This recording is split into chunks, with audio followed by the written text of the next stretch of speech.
This video is really only going to focus on trigger response. We're not really looking at magazine feeds or, hop-up trajectory. Really just how crazy is the trigger on the bang, right there. The G&G SSG1, and then comparing it against the G&G Firehawk, and then comparing it against the G&G Raider 2.0. Here's the battery we're going to be using for the G&G SSG1.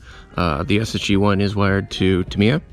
So we're going to be using the G&G 11 volt 800 mAh 20C battery. We're going to be using the Titan 11 volt battery. This is going to be a 2600 mAh battery. This is the Titan battery that we're going to be using for both the Firehawk and the 2.0. So to recap, the SSG1 is straight out of the factory. I've had this since maybe Thursday or Friday. Still Tamiya wired because it's a new gun.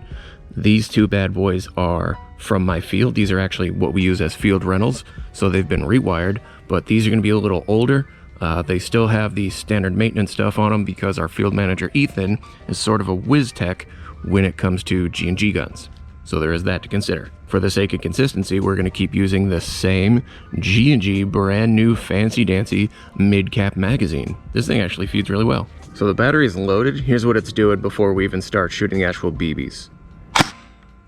So it does have this little bit of wiggle right in here, but it's still pretty snappy. Here's the Firehawk. Some wiggle space. Not bad. Here's the Raider 2.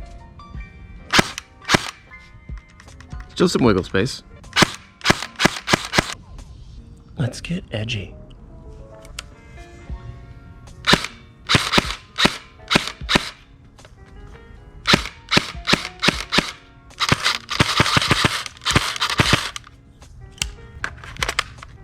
Le Firehawk.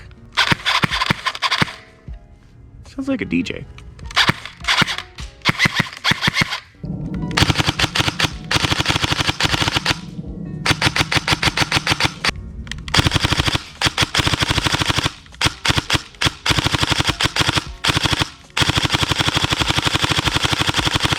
That sort of speaks for itself.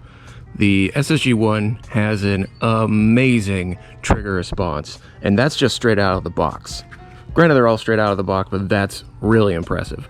The Firehawk probably has the second best trigger response, followed by the Raider 2. I don't have any idea about teching. I don't know the difference between the internals of the gearbox between any of these guns. I don't know. I don't know anything about teching. All I know is how to shoot little kids in the face. That's what I do. It could also be argued that that is a better gun to feather because it has a straight trigger versus these two have more of a conventional curved trigger. I don't know. Again, that's not my world. I just shoot kids in the face. And this was a part where my air conditioner turned on and you couldn't hear a dang thing. These are available to the US market right now. Your local fields and shops should have these in stock. I have no idea when these things are going to hit the European market. I think in a couple more months. I honestly don't have that information. If your local fields and shops are sold out of these things, or if they just don't plan on getting any in stock ever for whatever reason, hit me up on Instagram and I will have these drop ship to your door if you're in the States. Caber, who the f*** are you, nerd?